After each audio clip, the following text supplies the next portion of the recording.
আচ্ছা, আসসালামু আলাইকুম। তাহলে আজকে আমাদের শুরু হলো শ্বসনের শারীরবৃত্ত। শ্বসনের শারীরবৃত্ত এখান থেকে দেখো শ্বসন। ও আচ্ছা, শ্বাসক্রিয়া কাকে, শ্বাসপেশি, এটাও জ্ঞান হিসেবে করতে হবে। শ্বাসপেশি, শ্বাসপেশি কাকে বলে? যেসব পেশি শ্বাস কাজে সহায়তা করে তারাই হলো শ্বাসপেশি। তো শ্বাসপেশি কোথায় কোথায় সহায়তা করে খেয়াল করো। যে শ্বাসপেশিগুলো আমাদের যে রিবস আছে না, তোমরা তো রিবস জানো, যে ধরো এটা আমাদের স্টার নাম বলা হয়। এটা আমাদের স্টার নাম, ঠিক আছে। আর এর সাথে সাথে এরকম করে অসংখ্য পরশুতা বা রিবস আছে। পরশুতা বা রিবস। আচ্ছা বলো তো, পরশুতা এর বাংলা কি? পরশুতা এর বাংলা কি? পাশে না, পরশুতা মানে বাঁকানো অস্থি।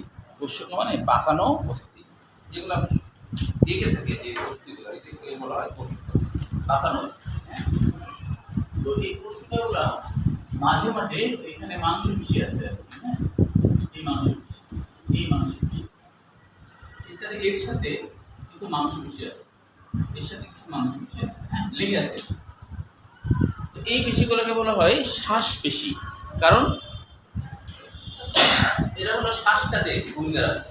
অর্থাৎ আমাদের যে শ্বাস গ্রহণ করি না, যখন আমরা শ্বাস গ্রহণ করব স্বয়ংক্রিয়ভাবে আমাদের এই পেশিগুলোর নাম ইন্টারকোস্টাল পেশি। ইন্টারকোস্টাল পেশি, কোস্টাল পেশি, ইন্টারকোস্টাল পেশি। ইন্টার মানে মাঝে, কোস্টাল মানে বুক, বুকের মাঝে থাকা পেশি, বুকের মাঝে থাকা পেশি, এটা হলো ইন্টারকোস্টাল পেশি, বুকের মাঝে থাকা পেশি। এরপরে দেখো এখানে যে পেশি আছে তার নাম হলো টেন্ডন। এটাও কিন্তু এক ধরনের পেশি। হ্যাঁ, ও ডায়াফ্রাম, এটা তো ডায়াফ্রাম, তাই না? ডায়াফ্রামের সাথে দেখি টেন্ডন। ডায়াফ্রামের বাংলা অর্থ কি বলতো? ডায়াফ্রামের বাংলা অর্থ কি? মধ্যচ্ছেদা না? আচ্ছা, মধ্যচ্ছেদা আসলে কথাটা কি জানো? যে ছেদা মানে ছিদ্র, যার মধ্যে ছিদ্র আছে, যার মধ্যে কি আছে? ছিদ্র আছে, যার মধ্যে ছিদ্র আছে তাই বলে মধ্যচ্ছেদা। কেন ছিদ্র আছে জানো? আমাদের তো ভিতর দিয়ে আবার কি নাড়ি ভুঁড়ি চলে আসছে না, তো এইখানে কিন্তু ছিদ্র আছে, এই পেশির এখানে ছিদ্র আছে, ওই ছিদ্র দিয়ে চলে আসে। এই জন্য ডায়াফ্রাম, ডায়া মানে থ্রো, থ্রো মানে যার ভিতর দিয়ে কোনো কিছু যাতায়াত করে। ডায়াফ্রামের আরেকটা বাংলা হলো ছিদ্রযুক্ত প্রাচীর, ছিদ্রযুক্ত প্রাচীর। এই ডায়া, ডায়া মানে থ্রো, যার ভিতর দিয়ে কোনো কিছু যায় আর এরকম কিছু। হ্যাঁ, আর ফ্রাম কথা হচ্ছে টেন্স থেকে, টেন্স, টেন্স মানে প্রাচীর, এমন একটা প্রাচীর যার ভিতর দিয়ে কোনো কিছু যাতায়াত করে, থ্রো হয়, তাকে বলা হয় ডায়াফ্রাম, তাকে বলা হয় ডায়াফ্রাম। বুঝতে পারছো? তো এই ডায়াফ্রামের সাথে যে টেন্ডন আছে, ওই যে আমরা যেমন আমাদের হাতে কাতে টেন্ডন আছে না, টেন্ডন কিন্তু খুবই শক্ত হয়, ফাইবাস যোজক টিস্যু, তন্তুময় যোজক টিস্যু দিয়ে গঠিত। এটাও কিন্তু মেসোডার্ম থেকেই তৈরি, মাংসপেশি যেমন মেসোডার্ম থেকে তৈরি, তবে এটা খুব শক্ত হয়, এটা খুব শক্ত হয়। হ্যাঁ, মাংসপেশি এত শক্ত হয় না, টেন্ডন অনেক বেশি শক্ত। এটা সবাই ফাইবাস যোজক টিস্যু, কোলাজেন দিয়ে তৈরি। কোলা মানে আঠা, আঠালো ধরনের একটু হয় আর কি। হ্যাঁ, তো এখন আমাদের শ্বাস পেশি কাকে বলে সেটা বুঝলাম, এটা একটা শ্বাসপেশি। আবার টেন্ডন, এখানেও কিন্তু শ্বাসপেশি আছে, মানে মধ্যচ্ছেদাতে যে পেশি আছে। তাহলে হলো যখন এদের সংকোচন হয়, ইন্টারকোস্টাল পেশি সংকোচন হয় এবং এই ডায়াফ্রামের পেশি সংকোচন হয়, তখন হচ্ছে আমাদের কি হয়, যে দুই রিবসের মাঝে এখানে যখন সংকোচন হয়, এখানে টান করলে রিবসগুলো উপরের দিকে উঠে আসে। বুঝছো? ডায়াফ্রামে টান করলে, সংকোচন হলে, টেন্ডনের সংকোচন হলে এটা নিচের দিকে নেমে যায়, তখন ফুসফুস জায়গা পায়, তখন ফুলে ওঠে। বুঝছো? আর এই সময় বাতাস, আমরা তো বাতাসের সাগরের নিচে বাস করি, আমাদের উপরে 400 মন বাতাস সবসময় ভর করছে চারিদিকে দিয়ে অবশ্য। যার জন্য কি হচ্ছে বাতাসগুলো ফরফর করে ভিতরে ঢুকে যায়, বুঝছো? এটাকে বলে প্রশ্বাস, এটাকে বলে প্রশ্বাস। আমরা অনেক সময় ভুল কথা বলি, আমরা বলি কি আমরা যে নিঃশ্বাস নেই, এই কথাটা ভুল। আমরা কখনো নিঃশ্বাস নেই না, আমরা শ্বাস নিই বা প্রশ্বাস নিই। আমরা নিঃশ্বাস নিই এই কথাটা ভুল কথা, এই কথা সায়েন্সের স্টুডেন্ট বলবে না, আর্টস কমার্সের হলে বললে সেটা ভিন্ন কথা, ও তো জানে না।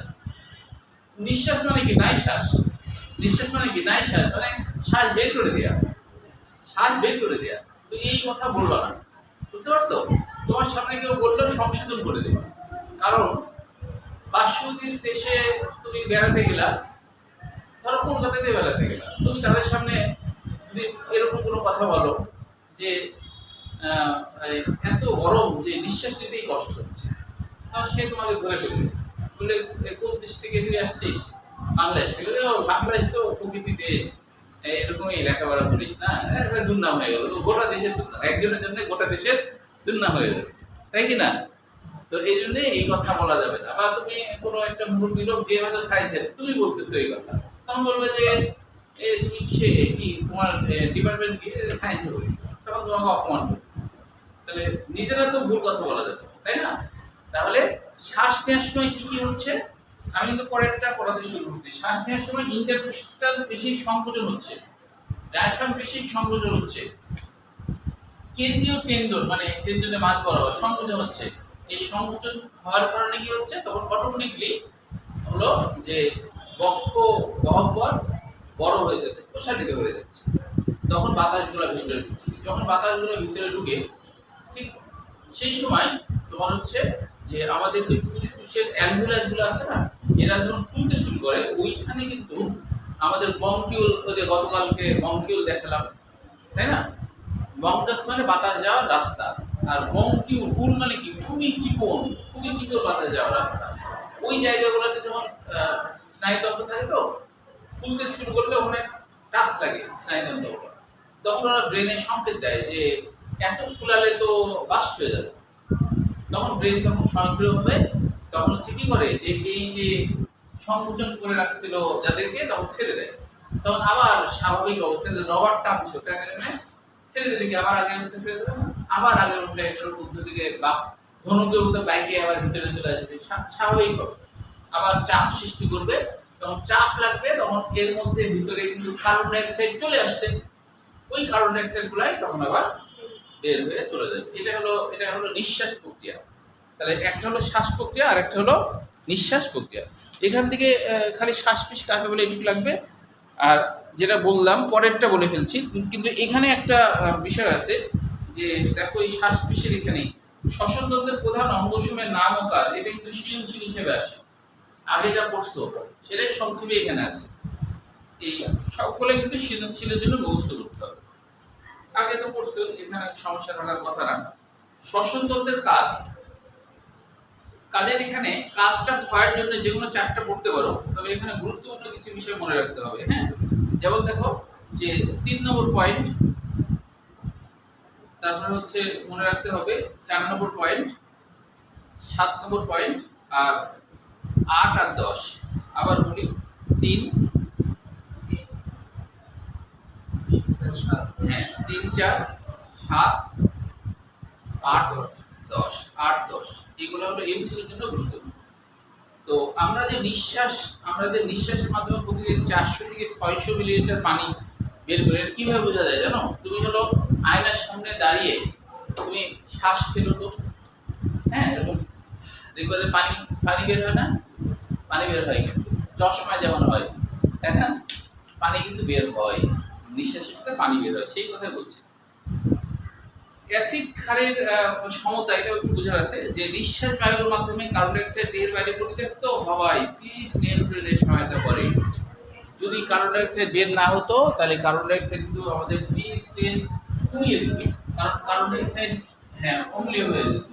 কার্বন ডাই অক্সাইড সবসময় কিন্তু পানির সাথে বিক্রিয়া করে ফেলতো, বিক্রিয়া করলেই কার্বনিক অ্যাসিড তৈরি হতো, তাই না? আর এটা তো খুবই শিথিল যৌগ, এরা তো ঠিক থাকতে পারে না। হ্যাঁ, এদের চরিত্র খুব খারাপ। যখন তখন এরা হচ্ছে একজনকে ছেড়ে আরেকজনের কাছে চলে যায়। চরিত্র বলতে কিছু নাই, ক্যারেক্টার রুলস আছে। হ্যাঁ, এরকম যখনই হয় তখন সাথে সাথে এটা হাইড্রোজেন আয়ন হয়, এটা বাইকার্বন আয়ন, তাই না? তাহলে এটা যদি বাড়তে থাকে তাহলে এটা অম্লীয় হয়ে যাবে না, তাই না? অম্লীয় হয়ে যাবে। তো তাহলে কার্বন ডাই অক্সাইডকে বের করে দিতে হবে, তাহলে আমাদের ঠিক থাকবে। হ্যাঁ, কারণ এরা তো স্থির থাকে না, এরা সবসময় পিএইচ বাড়াতে সাহায্য করে। তাহলে ওই কার্বন ডাই অক্সাইড চলে গেলে এই সুবিধাটা হবে। তারপরে বলছে হোমিওস্ট্যাসিস। হোমিও মানে মানে সাদৃশ্য রাখা, স্টার্ট মানে স্থির রাখা, ধ্রুব রাখা, জীব কর্তৃক অভিনীত তার অভ্যস্ত পরিবেশ রক্ষা করা। মানে এই শ্বসন তন্ত্রের কারণে আমাদের পরিবেশটা, আমাদের রক্তের যে পরিবেশ সেটা সবসময় স্থির আছে। উদয় গ্যাস, এটা সাধারণত যাদের ডায়াবেটিস হয় না, যাদের ডায়াবেটিস হয় তাদের এটা হয় বেশি। তাদের হলো এই যে ক্লোরোফর্ম, ইথার, অ্যামোনিয়া ইত্যাদি নিষ্কাশিত হয়। ডায়াবেটিস রোগীদের এটা বেশি হয়। তারপরে তো 10 বুঝতেই পারবা, শ্বসন তত্ত্ব দেহে হরমোন ও আয়নের ঘনত্ব নির্ণয় করে। এবার দেখো শ্বসনের 60 তত্ত্ব। তবে শ্বসন কাকে বলে এটাও কিন্তু জ্ঞানমূলক কোশ্চেনের জন্য পড়ে রাখতে হবে, যে শ্বসন কাকে বলে। এটা তো নিজেরাই পারবা। শ্বসন দুই রকমের, একটা বহিঃশ্বসন। তাহলে যে বুকে শ্বসন অঙ্গের রক্ত ও পরিবেশের মধ্যে শ্বসন গ্যাসের বিনিময় ঘটে। বহিঃশ্বসন মানে কোনটা? যেটা যেটার হলো অক্সিজেন রক্তে মিশে যায়, রক্ত থেকে বের হয়ে যায়, এটাও কিন্তু বহিঃশ্বসন। অন্তঃশ্বসন কখন হবে? যখন কোষের মধ্যে অক্সিজেন ঢুকবে, কোষ থেকে কার্বন ডাই অক্সাইড বের হয়ে আসবে, ওইটা হলো অন্তঃশ্বসন। বুঝছো? আমরা যে শ্বাস নিচ্ছি আবার শ্বাস ছাড়ছি, এটা কিন্তু অন্তঃশ্বসন না, এটা বহিঃশ্বসন। অন্তঃশ্বসন কখন? কোষের মধ্যে যখন অক্সিজেন ঢুকবে, কার্বন ডাই অক্সাইড বের হয়ে আসবে, তখন এটা অন্তঃশ্বসন। কোষের মধ্যে না ঢোকা পর্যন্ত এটা অন্তঃশ্বসন না। হ্যাঁ হ্যাঁ, যখন খাদ্য জারিত হয় তখন হচ্ছে এটা হলো অন্তঃশ্বসন। তাহলে বহিঃশ্বসন কাকে বলে? এটা দিনাজপুর বোর্ড 23 সালে কয়ের জন্য আসছিল। দিনাজপুর বোর্ড 23 সালে কয়ের জন্য আসছিল।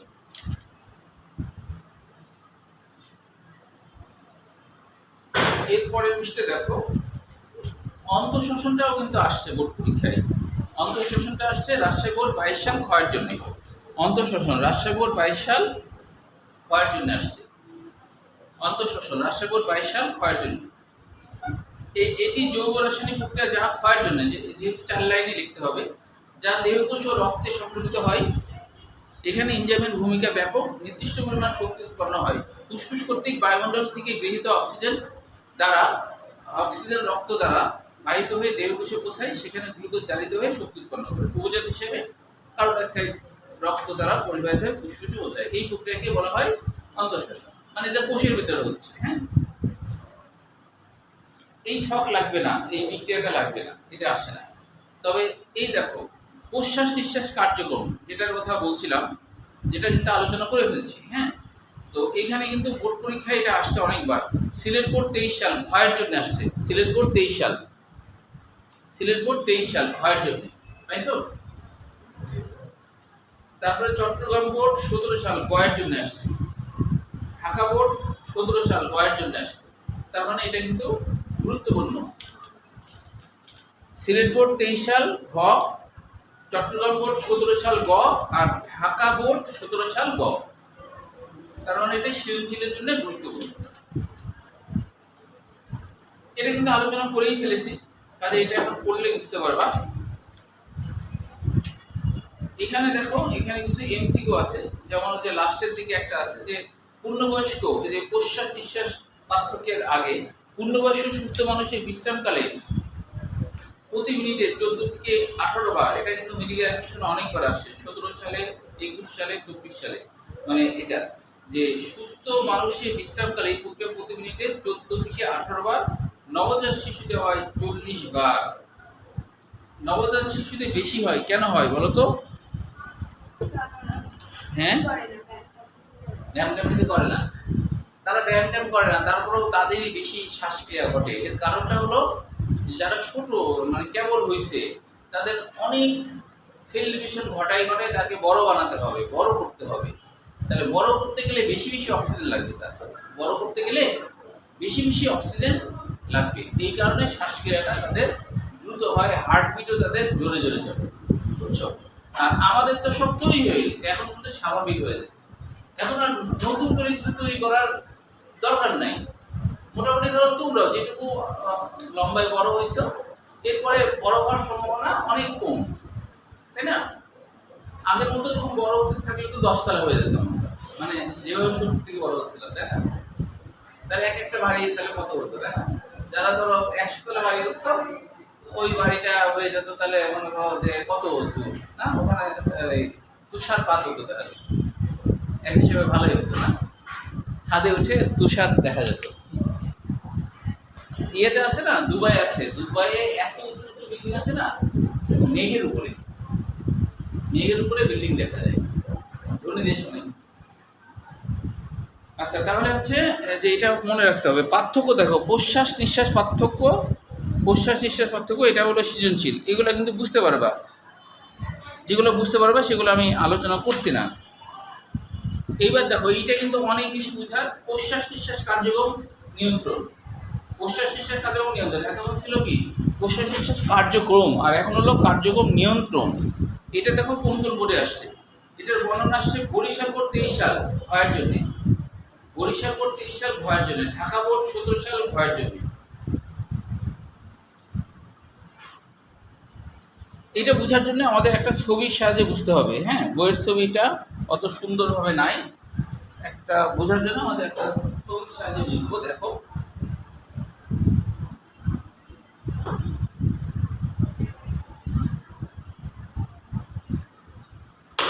তোমরা একটা আমার সাথে সাথে আঁকো, হ্যাঁ, যে আমাদের মস্তিষ্কের নিচের দিকে, মানে যেটাকে বলা হয় পশ্চাৎ মস্তিষ্ক, সেইখানে 2 রকমের শ্বাসকেন্দ্র আছে, সেখানে 2 রকমের শ্বাসকেন্দ্র আছে, বুঝছো? একটা শ্বাসকেন্দ্রের নাম হলো অ্যাপনিস্টিক কেন্দ্র, পরে বাংলাগুলো আমি বলছি আর কি। এই শ্বাসকেন্দ্রের নাম, ও এই জিনিসটার নাম কি, পন্স, এটার নাম হলো পন্স, পরে বাংলাগুলো বলছি, এটার নাম হলো পন্স, আর এটার নাম হলো মিডুলা অবলঙ্গাটা, মিডুলা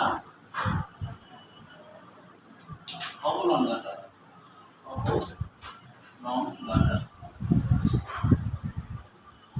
মিডুলা অবলঙ্গাটা। তো এইটার নাম হলো অ্যাপনিস্টিক কেন্দ্র, নিউস্টিক, নিউস্টিক কেন্দ্র, আর এটার নাম হলো অ্যানিস্টিক কেন্দ্র, এটা হলো নিউমোট্যাক্সিস কেন্দ্র, নিউমোট্যাক্সিস কেন্দ্র। পরে আমি বাংলাগুলো বলছি, আগে এটা একটু লিখে নাও।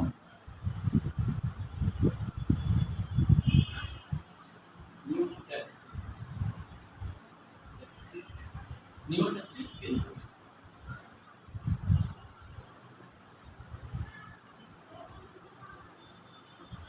এর নাম হলো প্রশ্বাস কেন্দ্র, প্রশ্বাস কেন্দ্র, আর এর নাম হলো নিঃশ্বাস কেন্দ্র,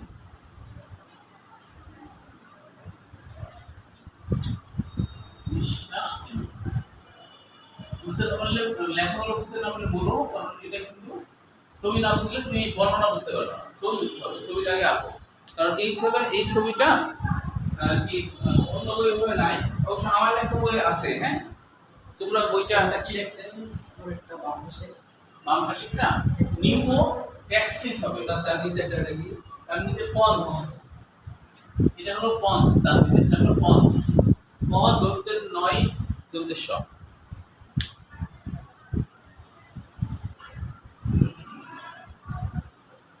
আচ্ছা, আমার অবশ্য বই ছবিটা আছে, আমার লেখা যেটা বই আছে ওটাতে আছে, তোমরা সেকেন্ডারি ভর্তি হয়ে বইটা নিয়ে নিও আর কি, ওই বইটাতে এই ছবিটা আছে।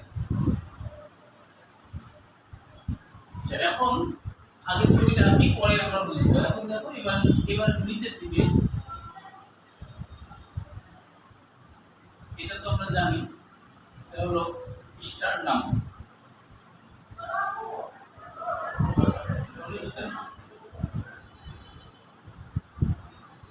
স্টারনাম, আর আমরা জানি যে এখানে তোমার হচ্ছে সেই রিপগুলো আছে।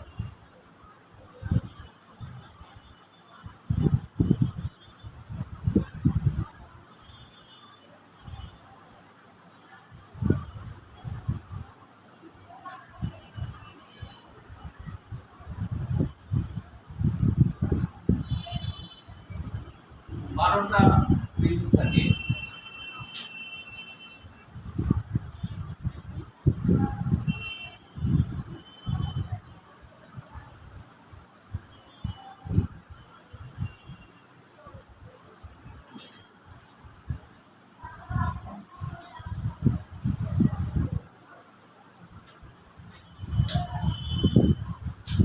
তো এটা আগে আঁকো, তারপর আমি বুঝাচ্ছি। ও আচ্ছা, ঠিক আছে, আমি ইউটিউবে দেখে নিও, নাহলে পরে কথাগুলো বুঝতে পারবো না।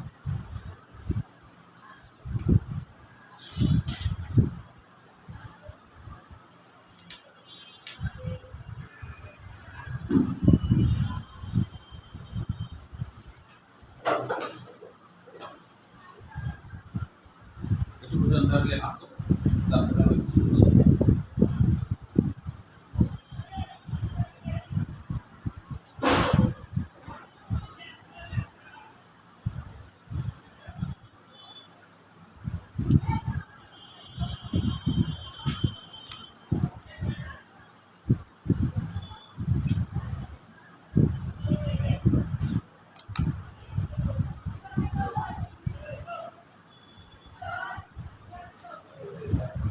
বুঝছি একটু দাদা খাবার বলে এবার একটু খেয়াল করো।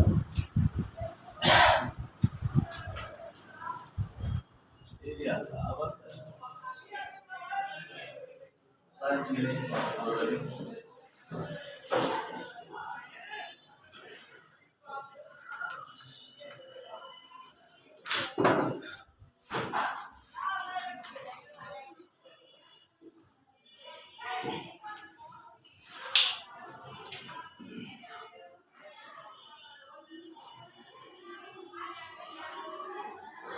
এর মধ্যে তো মাংস বেশি আছে না, ইন্টারকোস্টাল বেশি, সেটা আছে ইন্টারকোস্টাল বেশি।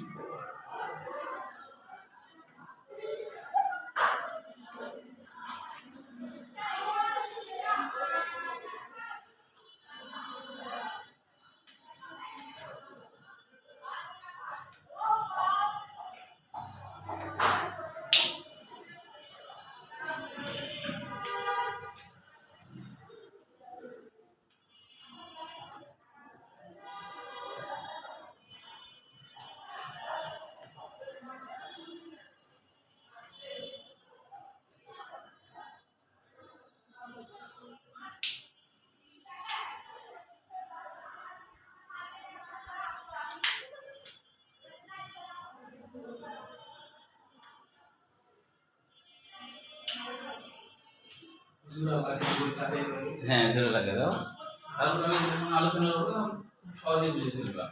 ছবি ছাড়া কিছু জিনিস থাকে, ছবি ছাড়া বোঝানো খুব কঠিন আর কি। ছবি দেখে বুঝে যায়। তোমরা ছবি থাকলে তোমরা তখন বানায় লিখতে পারবে, ছবি না থাকলে কঠিন বুঝতে পারা।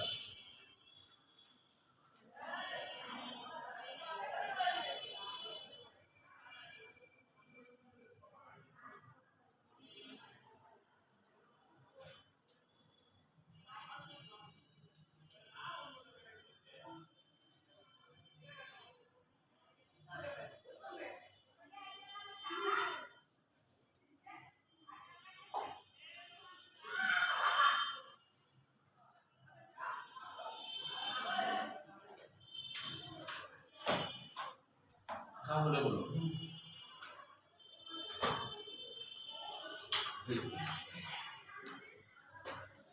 চিহ্নিত করো কোনটা কি।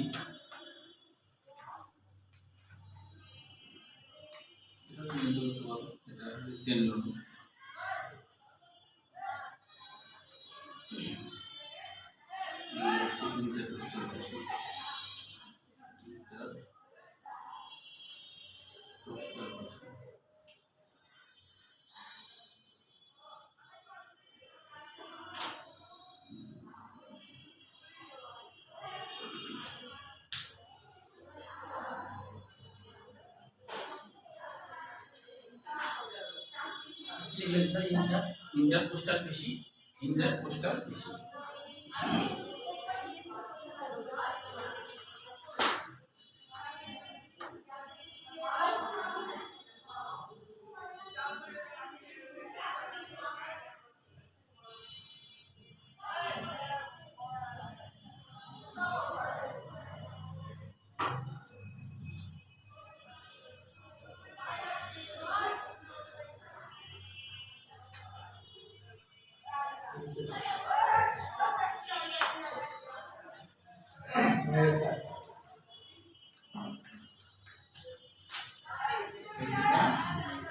হয়ে গেছে সবার? আচ্ছা, এবার তাহলে আমরা বুঝি বিষয়টা। হ্যাঁ, তো বইয়ের মধ্যে আসলে অ্যাপনিস্টিক কেন্দ্র আর নিওট্যাক্সিস কেন্দ্র আছে, কিন্তু এটা বিষয়টা তেমন বিস্তারিত নাই। আমি একটু বলি যে বইয়ে যদিও অ্যানিস্টিক কেন্দ্র আছে, হ্যাঁ, কথাটা আসলে অ্যাপনিস্টিকই হবে। হ্যাঁ, ওখানে একটা পি আছে, পিটা উচ্চারণ আসলে এখানে হবে, এটা বইয়ে ভুল আছে। হ্যাঁ, তোমরা বইয়ের শুরুতে দেখো লেখা আছে অ্যানিস্টিক কেন্দ্র আর আর নিওট্যাক্সিস, দেখতে পেয়েছো শুরুতে? নিউমোট্যাক্সিক দেখতে পেয়েছো? তো আসলে ওখানে পি উচ্চারণ উজ্জ্বল থাকার, পি সামনে থাকলে অনেক সময় ওটা উজ্জ্বল হয় না। এখানে কিন্তু আসলে এটা অ্যাপনিস্টিক হবে। হ্যাঁ, বুঝতে পেরেছো? এটা ইয়ে হবে না, পি বাদ যাবে না। হ্যাঁ, আচ্ছা, প্রিন্টিং মিস্টেকে হতে পারে, ওটা হয়তো পিটা চলে গেছে। ঠিক আছে, আচ্ছা, এখন বলা হচ্ছে পন্স আর মেডুলা, এটা আমাদের পশ্চাৎ মস্তিষ্কে থাকে। আমাদের পশ্চাৎ মস্তিষ্কে একটা হলো পন্স থাকে আর একটা মেডুলা অবলম্বনে থাকে। মানে প্রথমে হলো পন্স, পন্সের সরল বাংলা অর্থ সেতু, সেতুর মতো আর কি লাগে দেখতে এটা, এই কারণে। হ্যাঁ, আশপাশে অনেক তরল টরল থাকে, তার উপর দিয়ে একটা আর কি রাস্তা, এই জন্য এর নাম হলো সেতু। আর মেডুলা অবলঙ্গাটা, অবলঙ্গাটা মানে হলো দণ্ডাকার কিছু আর কি, দণ্ডাকার দড়ি বা দণ্ডাকার কিছু, এটাকে অবলঙ্গাটা বলে। মেডুলা মানে ভিতরে, মেডুলা মানে ভিতরে, ভিতরে লম্বা দণ্ডাকার অংশ, এটাকে বলে মেডুলা অবলঙ্গটা। এখন পঞ্চে থাকে দুইটা শ্বাসকেন্দ্র, একটা নাম অ্যাপনিস্টিক আর একটা হলো নিউমোট্যাক্সিস। অ্যাপনিস্টিক এর বাংলা অর্থ হলো বাতাস শুরুকারী, এর বাংলা অর্থ হলো বাতাস শুরুকারী, এটা বাংলা অর্থ বাতাস শুরুকারী, বাতাস শুরুকারী, শুরুকারী, এর বাংলা অর্থ বাতাস শুরুকারী। আর নিউমোট্যাক্সিসের বাংলা অর্থ বাতাস বন্ধকারী, বাতাস বন্ধকারী।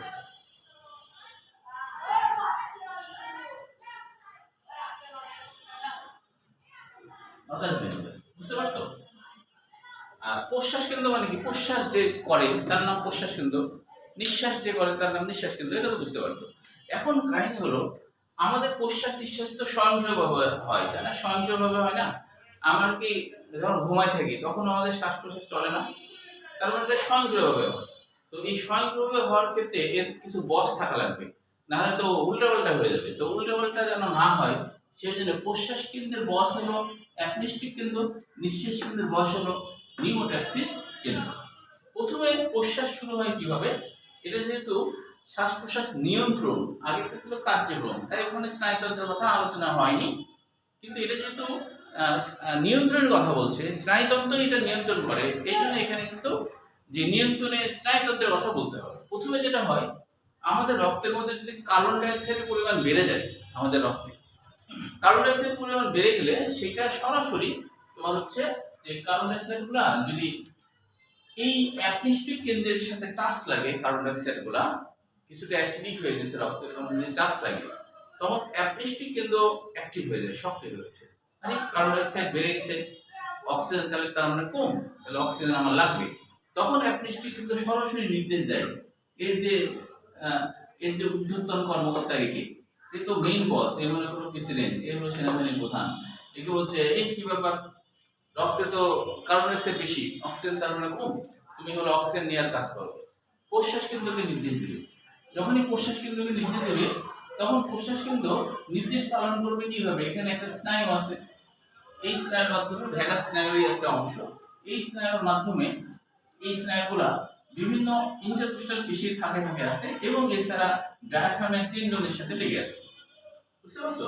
তাহলে প্রশ্বাস কিন্তু তখন এই স্নায়ুর মাধ্যমে এদের সংকোচন ঘটাবে, এদের সংকোচন ঘটাবে, সংকোচন ঘটালেই তখন হচ্ছে এই যে বক্ষবিঞ্জর উপরের দিকে উঠে আসবে, তাই না?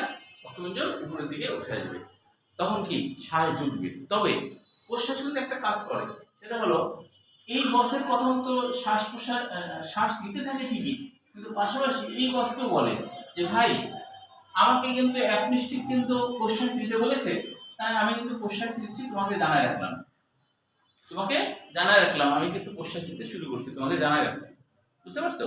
আচ্ছা, এখন প্রশ্বাস হতেই থাকে, এ তো নির্দেশ দিয়েছে, নির্দেশ দিয়েই খালাস, প্রশ্বাস কখন বলতে হবে এর, এটা কিন্তু এ কিন্তু এটা করবে না, নির্দেশ দিয়েছে, ও প্রশ্বাস নিতেই থাকবে। এখন নিতে থাকলে যেটা হবে, আমাদের তো ফুসফুসে শ্বসনতন্ত্রে আমরা জানি যে এদিকে বঙ্কাস গেল, তাই না? এক পর্যায়ে বঙ্কাস তো খুবই সূক্ষ্ম হয়ে যায় না, খুবই সূক্ষ্ম হয়ে যায়, তাই না?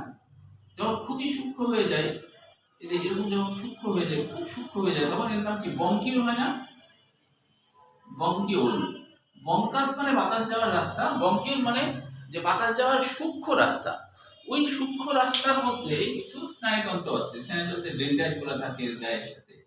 তো যখনই ফুলতে শুরু করে প্রশ্বাস কেন্দ্রের কারণে, তখন ওই স্নায়ুগুলা টান টান হয়ে যায়। এই টান টান যখনই হয়, তখন বুঝতে পারে যে আমার কার নির্দেশে এসব হচ্ছে আর কে এটা অফ করতে পারে। তখন এই স্নায়ুগুলোর সাথে কানেকশন আছে, যে এই স্নায়ুগুলোর সাথে কানেকশন আছে নিউরোটক্সিস কেন্দ্রের। এই স্নায়ুর একটা শাখা তোমার চলে যাবে কোথায়? নিউরোটক্সিসের কাছে। এটাও ভ্যাগাস স্নায়ুর একটা শাখা। নিউরোটক্সিসের কাছে যাবে, যাই বলবে যে ভাই নিউরোটক্সিস, আপনার সহযোগী বন্ধু অ্যাপনিস্টিক কেন্দ্র, তার নির্দেশে প্রশ্বাস হচ্ছে, কিন্তু এই প্রশ্বাস হতে যায় আমরা তো ফেটে দেবো। এইভাবে যদি প্রশ্বাস চলতে থাকে তাহলে আমরা কিন্তু ফেটে দেবো। তো আমাদের ফেটে যাওয়া থেকে বাঁচান, তাড়াতাড়ি বাঁচান, কিছু একটা করেন। তখন এই দেখো নিউরোটক্সিসের দইতে একটা সংকেত হচ্ছে, অ্যাপনিস্টিক কেন্দ্রকে বলছে ভাই অ্যাপনিস্টিক কেন্দ্র, তুমি কিন্তু হচ্ছে আর শ্বাস নিতে নির্দেশ দিও না। আর যদি শ্বাস নিতে নির্দেশ দাও তাহলে কিন্তু শ্বসনতন্ত্র ফেটে যাবে, তুমি বন্ধ করো। তখন যখনই এই নির্দেশনা পাবে, তখন অ্যাপনিস্টিক কেন্দ্রের উপরে এর যে নির্দেশনা ছিল, এই নির্দেশনা অফ করে দেবে।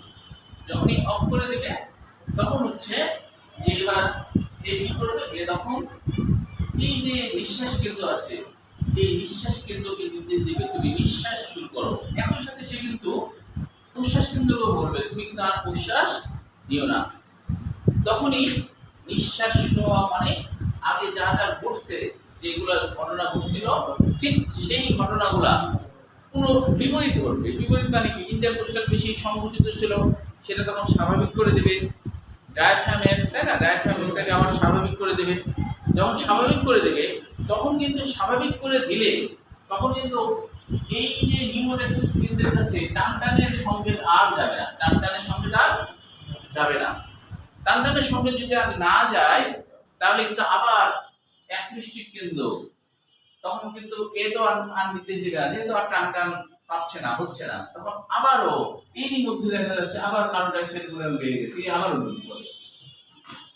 তখন কিন্তু এ কিন্তু আর নিষেধ করবে না, কারণ ও তো ওর কাছে তো টান অনুভূতি নাই, তাহলে ও আর নিষেধ করবে না। তখন আবার অ্যাপনিস্টিক কিন্তু অ্যাক্টিভ হয়ে যাবে, আবার অ্যাক্টিভ হয়ে আবার আগের মতো শ্বাস নিতে শুরু করবে। এইভাবে একবার শ্বাস নেওয়ার নির্দেশ দেয়, কিন্তু যখনই বঙ্কিউলে প্রেশার লাগে, বঙ্কিউল যখন হচ্ছে উদ্দীপ্ত হয়ে যায়, মানে টান হয়ে যায়, তখন তার বস হচ্ছে নিউরোটক্সিসের সাথে খবর দেয়। নিউরোটক্সিস তখন একে নিষেধ করে, তাই না? পাশাপাশি একেও নিষেধ করে, এই জন্য চিত্রটি এদিকেও দেওয়া আছে। তো এখন হচ্ছে আরেকটা চিত্র এদিক দেওয়া আছে, আমার বইয়ে দেখবে আর কি। আর নিঃশ্বাস কেন্দ্রকে বলে নিঃশ্বাস শুরু করো। এখন বলো এই জায়গার মধ্যে কোথায় কোথায় সমস্যা মনে হচ্ছে? কোনো কোশ্চিন থাকলে বলো, কারণ এটা তো আসলে কঠিনই, একটু কোশ্চিন করো। দিতে বলো তো, আমি কোথায় বুঝতে সমস্যা হয়েছে বলো। আরেকবার বলি, আচ্ছা আমি আরেকবার বলি যাতে মুখস্থ হয়ে যায়, তোমরা এটাই বানায় লিখবা। হ্যাঁ, যে দেখো যে পন্সে আর মেডুলা অবলঙ্গাতে কোশ্চিন করলে কেউ? আচ্ছা, পন্সে আর মেডুলা অবলঙ্গাতে দুই ধরনের করে শ্বাসরন্ধ্র থাকে। উপরের দিকে শ্বাসরন্ধ্রগুলোর নাম হলো অ্যাপনিস্টিক কেন্দ্র, যেটা হলো বাতাস শুরু করে, আর নিউরোটক্সিস কেন্দ্র মানে বাতাস বন্ধ করে। তো এখন প্রথমে বাতাস শুরু হয় কিভাবে? অ্যাপনিস্টিক কেন্দ্রের কাছে রক্ত প্রবাহের মাধ্যমে, রক্ত যদি অ্যাসিডিক হয়ে যায়, এই খবরটা যখনই অ্যাপনিস্টিক কেন্দ্রের সাথে টাচ লাগে, ওখানে ওগুলো তো বেশ কিছু স্নায়ু কোষের সমষ্টি আর কি, অনেকগুলো স্নায়ু কোষ একীভূত হয়ে আছে। হ্যাঁ, ওখানে টাচ লাগলেই ও বুঝতে পারে রক্তে কার্বন ডাইঅক্সাইড পরিমাণ বেড়ে গেছে, অক্সিজেন পরিমাণ কম। তখন ও সাথে সাথে প্রশ্বাস কেন্দ্রকে নির্দেশ দেয়। এটুকু বুঝতে পারলা কিনা? আচ্ছা, সাথে এটাই বানায় লিখবে, কিন্তু প্রশ্বাস কেন্দ্রের কাছে খবর দেয়। প্রশ্বাস কেন্দ্র তুমি শ্বাস নাও, কারণ রক্তে কার্বন ডাইঅক্সাইডের পরিমাণ বেড়ে গেছে, অক্সিজেনের পরিমাণ কম। তখন প্রশ্বাস কিন্তু নির্দেশনা পেয়ে সাথে সাথে সেই ইন্টারকোস্টাল পেশি এবং ডায়াফ্রামের এখানকার পেশিকে নির্দেশনা দেয় সংকুচিত হওয়ার। পাশাপাশি সে কিন্তু আগে থেকে নির্দেশনা একটা কপি এখানে দিয়ে দেয়, নিউক্লিয়াসে দেয় যে আমি কিন্তু আপনার সহযোগী যে অ্যাপনিস্টিক কেন্দ্র আছে তার নির্দেশনায় আমি নির্দেশ পালন করছি। তো খবরটা জেনে রাখলো আগে। তাহলে এটা সম্মতি হলো শ্বাস ঢুকছে, ঢুকতেই থাকবে শ্বাস। ঢুকতে যে যখনই তোমার বঙ্কিলগুলা প্রসারিত হয়ে যাবে, তখন বঙ্কিলে কিছু স্নায়ুতন্ত্র আছে, ওই স্নায়ুতন্ত্রগুলোতে চাপ লাগবে, টান টান হতে থাকবে। তখনই ওই স্নায়ুগুলোর সাথে আবার কানেকশন আছে এই নিউরোট্রান্সমিটার মানে বাতাস বন্ধুকারী স্নায়ুগুচ্ছের কানেকশন আছে। ওখানে খবর চলে যাবে যে আপনার বন্ধু একই পদের লোক অ্যাপনিস্টিক কেন্দ্রের নির্দেশে প্রশ্বাস কেন্দ্র থেকে যে নির্দেশনা দেওয়া হয়েছে সেই নির্দেশনায় আমরা তো ফেলে দেবো এভাবে যদি ভুলতেই থাকে, তাহলে তাকে তো থামাতে হবে। ওই থামানোর কাজটাই কিন্তু কে করে? নিউরোট্রান্সমিটার কেন্দ্র করে। নিউরোট্রান্সমিটার কেন্দ্রের সাথে সাথে এগিয়ে নির্দেশ দেয় যে আপনি থেমে যান। এইভাবে যদি আপনি প্রশ্বাস নিতেই থাকেন তাহলে কিন্তু বঙ্কিউলগুলো ফেটে যাবে, তো আপনি থেমে যান। তখন অ্যাপনিস্টিক কেন্দ্র প্রশ্বাস কেন্দ্রের নির্দেশ পাঠানো বন্ধ করে দেয় যে ঠিক আছে আমি আর তোমাকে নির্দেশ দিচ্ছি না। এবার এই যে নিউরোট্রান্সমিটার কেন্দ্র একই সাথে প্রশ্বাস কেন্দ্রকে নির্দেশ দেয় যে তুমি কিন্তু আর প্রশ্বাস নিও না, তোমার বসকে আমি বলেছি। পাশাপাশি নিঃশ্বাস কেন্দ্রের কাছে নির্দেশ দেয় তুমি নিঃশ্বাস শুরু করো। তখনই নিঃশ্বাস শুরু করলেই আবার স্বাভাবিকভাবে হয় না, স্বাভাবিক হলে শ্বাসগুলো বের হয়ে যেতে থাকে। কার্বন ডাইঅক্সাইড ধরো বের হয়ে যাচ্ছে, বের হয়ে চলে যাচ্ছে। যখনই এটা বের হয়ে যায় তখন তো বঙ্কিলগুলো টান টান হয়ে নাই, বঙ্কিলগুলো টান টান হয়ে নাই। আবার রক্তে ধরো কার্বন ডাইঅক্সাইড বেড়ে গেছে কোনোভাবে, বেড়ে গেলে আবার অ্যাপনিস্টিক কিন্তু উদ্ভূত হয়ে যায়। যে কারণ এ তো নিষেধ করছে না, কারণ বঙ্কিল তো আর টান টান নাই, নিষেধ তো করছে না। ওই নিষেধ না করলে এ যদি নিষেধ না করে তাহলে এ আবার কাজ শুরু করে দেবে, বুঝছো? এ তো নিষেধ করবে না, কারণ তখন তো আর বঙ্কিল টান টান নাই। তাহলে এ আবার উদ্দীপ্ত হয়ে আবার প্রশ্বাস ক্রিয়ার জন্য নির্দেশনা দেবে। এইভাবে পর্যায়ক্রমে কাজ করবে। এটাই হলো, এইটুকুই লিখতে হবে। বলো বলো তো জয়ান, বুঝতে পারছো? সাবা ঋতু বুঝে গেছে? বাংলায় লেখা যাবে না, ছবির আলোকে বাংলায় লেখা যাবে তো নাকি? তাহলে এটাই হলো। আচ্ছা ঠিক আছে, এই পর্যন্ত বুঝতে করে ফেলবা। সামনে 2 দিনে আর কি এটা শেষ করে দিব আর কি। তারপরে আবার 6 হবে তোমাদের পূর্বদিন পর্যন্তই, সপ্তাহে 5 দিন ক্লাস হবে। তারপরে আবার হলো সপ্তাহে 4 দিন হবে। আর বেশি আগায় নিলে আমরা সপ্তাহে 3 দিন করবো তখন, কিন্তু তোমাদের শেষের দিকে ছেড়ে দেওয়া সমস্যা নাই, প্রথমের দিকে কষ্ট করতে হবে বেশি।